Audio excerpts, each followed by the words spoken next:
안녕하세요. 세법 김선우입니다. 자, 오늘 할 거는 35회 기출문제 익힘장으로 풀어보기입니다. 이 35회 같은 경우는 쉬웠어요. 왜 쉬웠냐? 익힘장으로 지금 풀 수 있던 게 하나, 둘, 셋, 넷, 다여, 일곱, 여덟, 아홉, 열, 열하나, 12문제였습니다.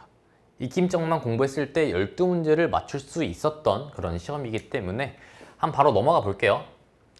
자, 첫 번째입니다. 25번. 조세 채권과 일반 채권의 우선관계에 관한 설명으로 틀린 것은? 이라고 적혀 있어요. 틀린 것은. 이게 뭐냐면 이겁니다. 이 우선순위 적혀 있는 거. 조세 총론 쪽인데, 자, 이거 같은 경우는 어떤 내용이냐? 비교하는 거예요. 1순위 비용이고요. 소액보다 비용이 우선한다. 자, 2순위 이게 이렇게 돼가지고 아래는 보유 단계고요. 위에는 거래 단계 세금입니다. 그래서 보유 단계 세금과 전세권 중에서 더 빠른 거 먼저 내시면 되고, 자, 3순위는 거래 단계 세금이랑 저당권 전세권 중에서 더 빠른 거 먼저 내면 된다. 자, 1번 볼게요. 법정기일 나왔는데 법정기일 잘 모르죠? 넘어가시면 되고, 자, 2번도 법정기일에 관련된 내용이기 때문에 넘어가시면 되겠습니다. 자, 3번. 법정기일 전에 전세권이 설정된 사실은 양도소득세인 경우에 이런 걸로 증명한다 되어 있는데 그렇겠죠? 하면서 넘어가시면 되고, 자, 4번. 주택의 직전 소유자가 국세에 체납 없이 전세권이 설정된 주택을 양도했대요. 그래서 전세권이 설정된 주택을 먼저 양도했으나 양도 후에 소유자의 소득세가 체납되어 가지고 해당 주택의 매각으로 그 매각 금액에서 소득세를 강제 징수하는 경우 소득세는 해당 주택의 전세권 담보 채권에 우선한다 라 되어 있습니다. 그래서 자, 소득세가 채권보다 우선하냐 이렇게 물어보고 있는데, 소득세 같은 경우는 어디 있는 거죠? 여기 3순위 거래 단계 세금 여기 있는 거죠. 얘랑 전세권 담보 채권이니까 얘를 비교하는 거죠. 그래서 누가 더 빠른 거냐 라고 보시면 되겠습니다. 자, 뭐가 더 빠른 거죠? 전세권이 설정된 주택을 양도한 거죠. 체납 없이. 그리고 그 이후에 이게 됐기 때문에 그럼 얘가 먼저겠네요. 전세권이 먼저 그 다음에 양도를 했으니까. 그래서 전세권이 우선이다. 전세권이 우선이니까 보니까 전세권이 우선인데 소득세가 우선이다 되어 있으니까 틀렸네요. 정답은 4번 이렇게 찍고 넘어가시면 되겠습니다. 자, 5번도 보시면 5번은 자, 임대차 관계에 있는 주택을 매각해서 그 매각 금액에서 지방세를 강제 징수하는 경우예요. 지방세를 징수하는 경우예요. 그런데 임대차에 관한 보증금 중에서 일정액으로서 같은 법에 따라서 임차인이 우선해서 변제할 수 있는 금액이래요. 이거는 중개사법을 좀 잘 하셔야 되는 게, 이걸 뭐라 부르냐면 이 소액이라 부릅니다. 얘들이 중개사법에 나오죠. 최우선 소액 보증금 그거 나오는 건데 그게 이걸 얘기하는 거예요. 그래서 이거는 이게 우선이기 때문에 이게 1순위였죠. 소액이 1순위잖아요. 그래서 2순위가 세금이 들어가 있고 지방세, 세금보다는 이게 더 우선하기 때문에 이 채권이 지방세에 우선한다. 옳은 내용입니다. 그래서 이거 같은 경우는 자, 이 표 하나만 외우시고 있으면 4번이다 찍을 수 있는 문제였고요. 26번. 소멸시효 모르니까 넘어가도록 하겠습니다. 자, 27번. 주택에 관한 설명으로 옳은 것은? 자, 볼게요. 1번. 신탁법 나왔네요. 신탁 얘기네요. 그러면 신탁 얘기 나오면 항상 세금 없고요. 단 누가 내요? 조합은 세금을 낸다. 이 정도만 적혀 있네요. 볼게요. 이 조합만 세금을 낸다 되어 있는데 자꾸 이렇게 빨간색이 나오지? 이건가요? 자, 조합만 세금을 낸다 되어 있는데 항상 신탁 관계가 나오면요. 누가? 위탁자가 실제로 다 가지고 있다. 이 둘 관계, 위탁자와 수탁자 간에서 그 어떠한 거래도 발생하지 않았다라고 보는 게 이 신탁계약이었죠. 그래서 항상 그냥 위탁자가 실제 소유자고 수탁자한테 준다 하더라도 취득세 안 내고 돌려받을 때도 양도소득세 안 내고, 자, 이런 내용이었어요. 볼게요. 수탁자가 종부세를 납부할 의무가 있다. 이미 틀렸죠? 누가 내요? 위탁자가 냅니다. 수탁자가 신탁주택을 소유한 것으로 본다. 아니죠? 위탁자가 신탁주택을 소유한 것으로 보는 거죠. 그래서 1번은 틀렸고, 자, 2번. 법인이 2주택을 소유한 경우에 세율은 모르죠? 자, 3번. 2023년부터 보유한 3주택이래요. 이런 경우에 갑은 몇 주택 이상을 소유해서 이렇게 세율 정하냐 계산하냐 되어 있는데 물어보는 게 뭐냐면 이 종부세 물어보고 있잖아요. 종부세랑 재산세랑 똑같은 게 항상 누가 세금을 내냐면 과세 기준일 날 사실상 소유자가 내는 거예요. 그 재산세 파트에 있죠. 그거랑 똑같은 겁니다. 종부세도. 그래서 항상 6월 1일 날 누가 갖고 있었느냐 이게 제일 중요한데 이 사람이요 2023년부터 3주택을 보유하고 있다가 언제 양도하냐면 2024년 6월 17일 날에 2주택을 양도합니다. 그래서 쭉 3주택을 가지고 있다가 언제? 6월 17일 날에 2개를 양도해서 이때부터는 1주택이 된다라는 소리죠. 그러면 얘 같은 경우는 이 갑이라는 사람 같은 경우는 몇 주택을 갖고 있던 걸로 봐가지고 종부세를 내야 될까? 항상 6월 1일 날이 기준이기 때문에 6월 1일 날은 3주택이었죠. 그래서 갑은 3주택 이상을 소유한 경우의 세율을 적용하여 세금을 계산한다. 그래서 3번은 옳은 내용입니다. 자, 4번.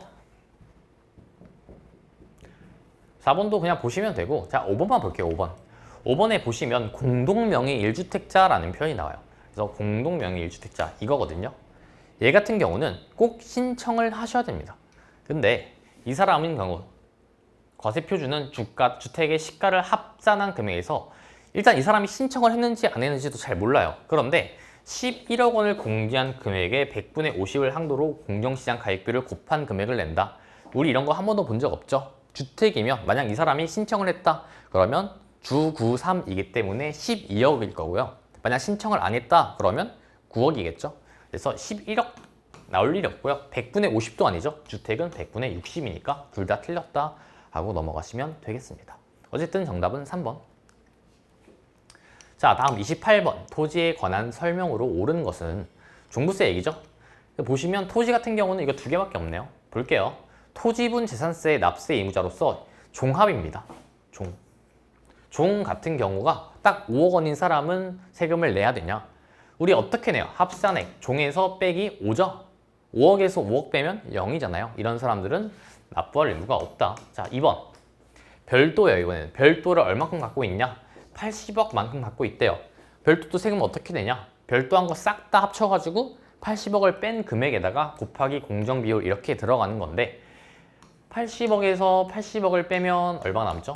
0이죠? 0에다가 아무리 공정시장 가입 비율을 곱해봤자 0이다. 얘도 낼 게 없다. 되시죠? 자, 3번.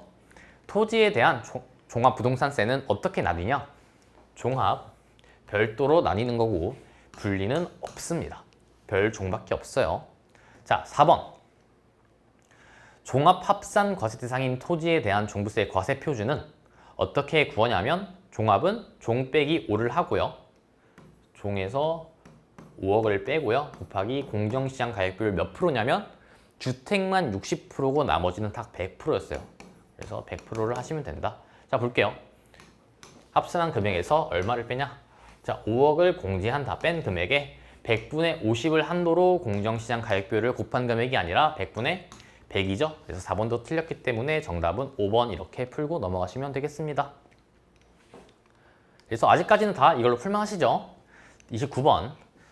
취득세, 취득 당시 가액에 관한 설명으로 옳은 것은 여기 이거 얘기해요. 취득 당시의 가액.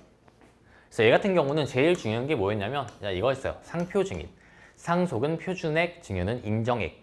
이게 제일 중요하고 그래서 2번 같은 경우를 보시면 상속은 시가 표준액을 취득 당시 가액으로 한다. 즉 옳은 거 고르는 거기 때문에 정답은 2번 이렇게 짚고 넘어갈 수 있는 문제였습니다. 나머지 1번, 3번, 4번, 5번이 내가 무슨 말인지 아무것도 몰라도 2번 이거 하나만 저희가 알고 있었기 때문에 풀 수 있던 문제예요. 30번. 이번에는 취득세에 관한 설명으로 틀린 것은 1번. 대한민국 정부기관의 취득에 대하여 과세하는 외국 정부의 취득입니다. 얘 같은 경우는 제가 익힘장에 넣어놓진 않았어요. 그런데 너무 기본적인 거죠. 너무 기본적인 거라서 이 정도는 알고 계셔야 됩니다. 우리나라 정부에 대해서 과세를 하는 외국 정부가 있어요. 그러면 우리나라도 똑같이 그 외국 정부에 대해서 과세를 해야겠죠. 그 얘기예요. 그래서 우리나라한테 과세하는 외국 정부는 우리나라도 취득세를 부과해야 된다. 자, 2번. 토지의 지목을 사실상 변경함으로써 그 가액이 증가한 경우에는 취득으로 본다. 이걸 뭐라 부르죠? 얘를 간주취득이라 부르죠. 그렇죠?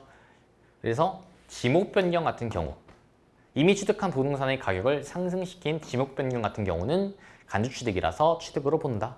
그런 얘기고, 이번은 옳은 내용이고. 자, 3번.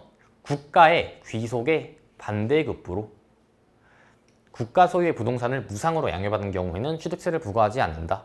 그러니까 뭔가를 받았기 때문에 이런 경우에는 취득세를 부과를 해야 합니다. 그런데 지금 이 팀장만 하는 거기 때문에 이거 같은 경우는 모를 수도 있다라는 생각이 들어서 그냥 물음표다 이렇게 넣어 놓을게요. 자, 4번. 임시 흥행장의 존속 기간이 1년을 초과하는 경우에는 취득세를 부과한다 되어 있는데, 항상 임시 건축물 같은 경우는 뭐냐? 1년이 이하여야 합니다. 1년을 넘기면 안 돼요. 근데 얘 같은 경우는 1년을 넘겼기 때문에 취득세를 부과해야 한다. 지금 이렇게 다 맞는 거죠? 틀린 거 옳은 거고. 자, 5번. 신탁입니다. 신탁으로 인한 신탁 재산의 취득 중에서 주택, 조합 등과 조합원 간의 부동산 취득에 대해서는 취득세를 부과한다. 그렇죠? 원래 신탁 얘기 나오면 싹 다 비과세인데 유일하게 조합만 세금을 내는 거였고, 지금은 그래서 조합이니까 취득세를 부과한다. 5번도 옳은 내용이네요. 그래서 정답은 어쩔 수 없이 3번 이렇게 풀고 넘어가면 되는 그런 문제였습니다. 자, 다음. 취득세 표준 세율에 관한 문제네요. 그러면 여기 적혀 있죠? 볼게요. 자, 기억. 상속으로 인한 농지의 취득이에요. 상속. 그러면 상속으로 취득했다. 38광땡이다. 땡 잡았다라고 표현하잖아요. 상속 받으면 약간 울상인 표정으로 돌아가신 거니까. 땡 잡았네. 3이 뭐였냐면 3이 농지였고요. 8이 농지외였어요. 그래서 농지는 23, 농지는 23, 기억은 맞네. 지금 옳은 것을 고른 거기 때문에 기억 없는 것들은 다 제껴주도록 하겠습니다.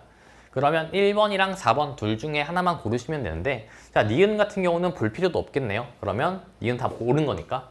그럼 디귿을 보시면 공유물의 분할입니다. 분할 취득 같은 경우는 23, 그래서 17이 아니라 23이네. 디귿 틀렸네. 그래서 정답은 기억, 니은 1번 이렇게 풀면 되는 문제였어요. 다음 32번. 사업소득에 관한 설명으로 옳은 것은? 자, 첫 번째 1번입니다. 해당 과세기간에 종합소득금액이 있는 거주자. 자, 이거 같은 경우는 양도소득 쪽에 나온 거긴 한데 똑같아요. 종합소득이랑 다를 게 없습니다. 언제 하냐면 다음 연도의 5월 1일, 과세기간의 다음 연도의 5월 1일. 여기서부터 여기까지를 하나의 과세기간이다 이렇게 부르죠. 1년을. 그리고 그 다음 연도 언제? 5월 달에 5월 1일부터 5월 31일까지 해가지고 이때 신고를 하시면 되고요. 분리과세 주택 임득 소득이 있는 경우도 이를 적용을 합니다. 그래서 1번은 옳은 내용이라 정답은 1번 이렇게 푸시면 되고, 자, 2번부터는 계속 그래도 봐볼까요? 원래는 안 볼 건데 나오니까 다 그 익힘장에 들어가 있어서 자랑할 겸 한번 해보겠습니다. 자, 2번. 공장재단을 대여하는 사업은 부동산 임대업에 해당되지 않는다. 36회 때 봤었죠. 36회 때는 뭐였어요? 광업재단이었죠. 공장재단, 광업재단 차이가 하나는 공장이고 하나는 광업이겠죠. 똑같아요. 둘 다 중부동산이에요. 그래서 얘를 대여하는 사업 또한 부동산 임대업에 해당이 합니다. 자, 3번. 해당 과세기간에 주거용 건물 임대업을 제외한 부동산 임대업이래요. 주거용 건물 임대업이 뭐냐면 여기서 얘기하는 주택이에요. 주택을 제외한 거니까 주택이 아닌 거죠. 그리고 여기서 발생한 결손금 같은 경우는 공제를 하냐? 안 한다. 주택만 결손금을 공제하고요. 얘는 주택 제외라고 했으니까 공제를 안 한다. 3번 틀렸다. 자, 4번. 공익 나왔어요. 공익. 우리가 아는 공익은 기타 소득밖에 없어요. 얘는 다 공익이에요. 그래서 기타 소득은 부동산업에서 발생하는 소득에 해당하냐? 부동산업에서 발생하는 소득은요, 사업소득이고요. 기타 소득이 사업소득에 해당하냐? 안 하니까 구분해 놨겠죠? 그래서 해당 안 한다. 5번. 사업소득에 부동산 임대업에서 발생한 소득이 포함되어 있는 사업자는 그 소득별로 구분하지 않고 회계 처리한다 되어 있는데, 항상 구분해서 회계 처리하고요. 구분 안 하고 회계 처리하는 건 하나도 없어요. 웬만하면 다 구분을 합니다. 그래서 다 틀렸다. 정답은 1번. 이렇게 보시면 되는 문제였고, 자, 다음 33번. 과세의 기준일 현재 납세 의무자를 물어보고 있네요. 재산세의 납세 의무자입니다. 그러면 우리가 아는 건 이거죠? 자, 1번을 보시면 사실상의 종중재산이래요. 근데 신고를 안 했대요. 그러면 뭐냐면 여기죠. 종종 우리는 공부를 해야겠죠. 그래서 공부하시면 되고, 종중이 아니라 누가 내냐? 공부상 소유자가 내시면 되는 거죠. 틀린 거 고르는 거니까 정답은 1번 이러고 넘어가시면 되고, 자, 다음 34번. 재산세의 물납에 관한 설명으로 모두 고른 것은? 고른 거를 모두 골라봐라. 물납이면요, 재산세밖에 없죠. 그래서 사실 우리는 그냥 물납만 물어봤어도 알지 않았을까요? 재산세밖에 없기 때문에. 어쨌든 재산세의 물납에 관한 설명으로 옳은 것은 하면, 물납은요 61세 1000초원 심청이밖에 없어요. 자, 1000초원이 뭐냐? 1000만 원 초과죠. 이게 1000만 원 초과. 그래서 기억을 보시면 1000만 원 초과예요. 이런 사람들은 신청을 받아가지고 지방자치단체의 관할구역에 있는 부동산에 대하여만 물납을 허용할 수 있다. 그래서 물납 허가 가능하다. 1000초하기 때문에 얘가 1000초고, 기억은 옳은 거죠. 그래서 기억이 없는 것들을 일단 다 주시고, 자, 니은. 시장, 군수, 구청장은 불허가 통지를 받은 납세 의무자가 그 통지를 받은 날부터 10일 이내에 시군구 관할구역에 있는 부동산으로서 관리 처분이 가능한 다른 부동산으로서 변경 신청하는 경우에 변경이 허가할 수 있다. 10일 이내에 신청하는 경우에 허가할 수 있다. 중요한 건 뭐예요? 이렇게죠. 중요한 말은 10일과 신청이죠. 그래서 이게 뭐냐면 이겁니다. 이거 심청. 얘는 심청에 관한 얘기예요. 원래 이름은 십청이거든요. 근데 십청이는 너무 말이 좀 그렇잖아요. 그래서 심청으로 바꿔놓은 거예요. 심청이.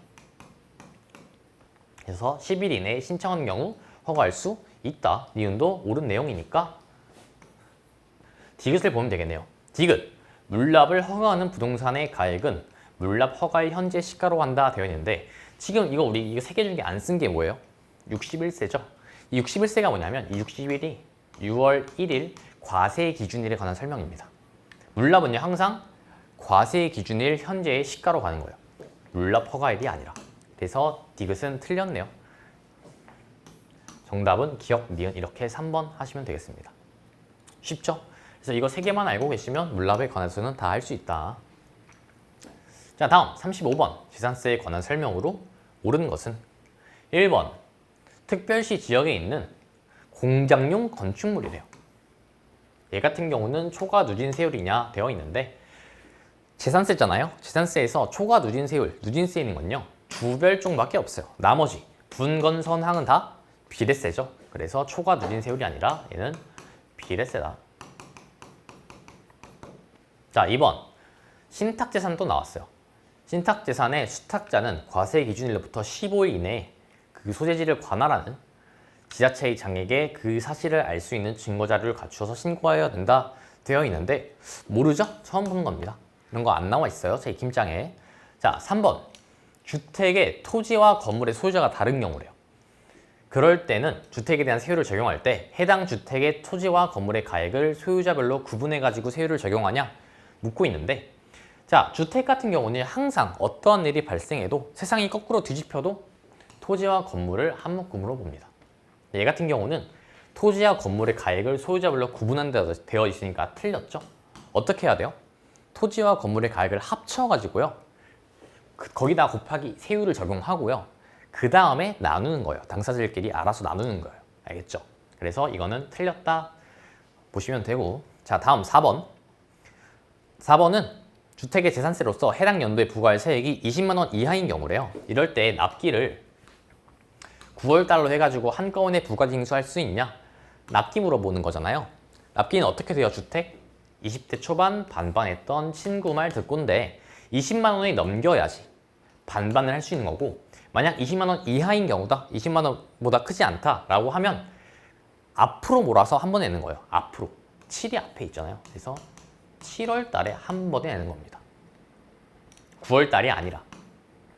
원래 내가 20만 원보다 크다라고 그러면 7월 달에 반, 9월 달에 반 이렇게 내시면 되는데 20만 원 이하인 경우다 라고 하시면 좀 더 앞쪽에 있는 7월 달에 한꺼번에 내시면 된다라는 이야기예요. 그래서 9월이 아니라 7월이다. 지금 어떻게 돼 있냐면 이렇게 돼 있는 거예요. 5번. 지자체의장은 과세 대상의 누락으로 이미 부과한 재산세액을 변경하여야 할 사유가 발생하여도 수시로 부과 징수할 수 없다 되어 있는데 재산세 같은 경우는요 수시로 부과 가능합니다. 왜? 지방세이기 때문에. 지방세는 탄력세율도 갖고 있고요. 수시 부과도 가능해요. 그래서 재산세는 수시 부과 가능하다. 그래서 어쩔 수 없이 정답은 2번 이렇게 찍고 넘어가시면 되겠습니다. 자, 다음 36번. 36번은 뭐에 관한 내용이냐? 여기 동환배필에 관한 내용이에요. 그래서 동환배필이 뭐냐면 이게 2월 가세라는 것의 내용인데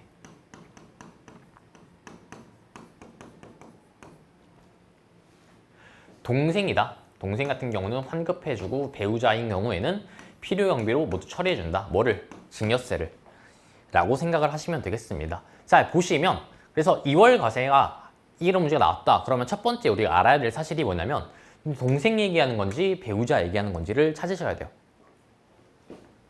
여기 직계존속인 갑으로부터 A를 증여받았다 되어 있는데 배우자나 직계존속이나 비슷한 거다, 거의 똑같다 라고 생각하셔도 무방해요. 세법에서는 배우자랑 직계존속은 세트예요. 세트. 그래서 얘 같은 경우는 직계존속인 갑이라 했으니까 그냥 얘는 배우자에 관한 내용이구나. 되셨죠? 그래서 배우자끼리 이런 걸 한 거다. 뭔지는 정확히 모르셔도 됩니다. 제 강의를 진짜 열심히 보는 사람들 아니라면 보통 이런 거 되게 극상으로 나오거든요. 이거 극상이라서 막 방각 시험지 해설도 보시면 극상이라서 해설을 제공하지 않습니다. 막 이렇게 나온단 말이에요. 그래서 우리는 야매가 아닌 야매로 풀 거예요.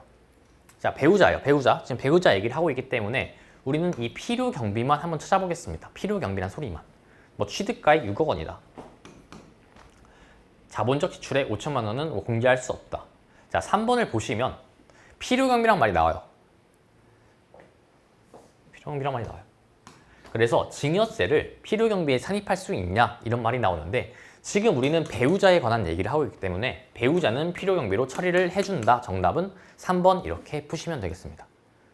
그래서 이게 제일 많이 나와서 그냥 이거 하나만 적어 놓은 거고 이것뿐만 아니라 앞에 10년치에도 더 많이 나와요. 그래서 이렇게 너무 쉽게 풀려도 의심하지 마시고 어쨌든 이렇게 풀면 되는 문제였습니다. 뭐 4번, 5번 같은 경우도 뭐 제 강의를 따로 들으시는 분들은 제가 설명을 더 이상 자세하게 하기 때문에 1번, 2번, 4번, 5번 다 다룰 수 있겠지만 여러분들은 익힘정만 하시기 때문에 그냥 이렇구나 하고 넘어가시면 되겠어요. 자, 37번. 양도소득세 과세 대상에 해당하는 것을 모두 고른 것은 되어 있는데 얘 같은 경우는 그 위에 뭐 불이취함 그걸 물어보는 게 아니라 이걸 물어보는 거예요. 비과세 쪽에 여기 미역 있죠. 미역 얘기하는 겁니다. 미등기 임차권이랑 지역권 같은 경우는 이 과세 대상에 해당 자체를 안 해요. 그래서 이 두 가지 찾는 거고요. 보시면 지역권 여기 있죠. 정답은 기역, 니은, 리을 해가지고 3개 이렇게 푸시면 되는 문제였습니다. 되셨죠? 자, 다음 38번. 거주자의 국내 자산 양도에 대한 양도소득세에 관한 설명으로 옳은 것은? 자, 이거 같은 문제도 볼게요. 부담부 증여. 자, 쭉 보시다 보면요. 제가 익힘장으로 할 수 있는 게 딱히 보이지 않아요. 그래서 넘어가시면 되고요. 39번 또한 마찬가지입니다. 국외자산이긴 한데 국외자산도 1번 정도 그 보시면 국외자산은 몇 년간? 5년간 개장 안함 이것만 적혀 있죠. 이게 뭐냐면 5년 동안 우리나라에다가 거소를 둬야 되고요. 그렇게 되면 국외자산을 원래 내셔야 하는데 국외자산을 내게 된다. 그러면 그 미등기 할 때 70개의 개거든요. 필요경비 계산 공제. 필요경비 계산 공제가 없고요. 장은요? 우리가 아는 장은 하나밖에 없어요. 장기 보유 특별 공제입니다. 그래서 이거 두 가지는 국외일 때 안 한다. 1번을 보시면 기본 공제는 적용받을 수 있으나 장기 보유 특별 공제는 적용받을 수 없다 되어 있죠. 그래서 얘는 기 같은 경우는 개장 안 하는 거니까 기가 없잖아요. 그래서 기 같은 경우는 적용받을 수 있으나 장은 적용받을 수 없다. 1번은 옳은 내용이고, 자 2번, 3번, 뭐 4번, 5번 같은 경우는 딱히 없기 때문에 네 5번이 있네요. 5번 국외 양도자산 자산이 양도 당시에 유일한 주택이래요. 1세대 1주택인데 원래 1세대 1주택인 경우에는 비과세인데 그 주택이 하나가 국외다. 그런 경우에는 비과세 규정을 적용받을 수 없다. 뭐 딱 1번, 5번 정도 제끼는 용도고 나머지 2번, 3번, 4번 중에 하나 찍으시면 되는 그런 지문입니다. 40번 계산이죠. 이것 또한 넘어가도록 하겠습니다. 자 이렇게 해가지고 여러분들 다 끝났고 35회는 익힘장으로만 가지고 풀 수 있는 문제들이 되게 많죠. 그래서 저도 35회 합격생인데 되게 편했어요. 그래서 자 이렇게 증명했습니다. 무려 12개나 맞는 것을. 하나를 더 맞추시면 찍어가지고 13개겠죠. 자 고생을 많이 하셨습니다. 고생하셨습니다.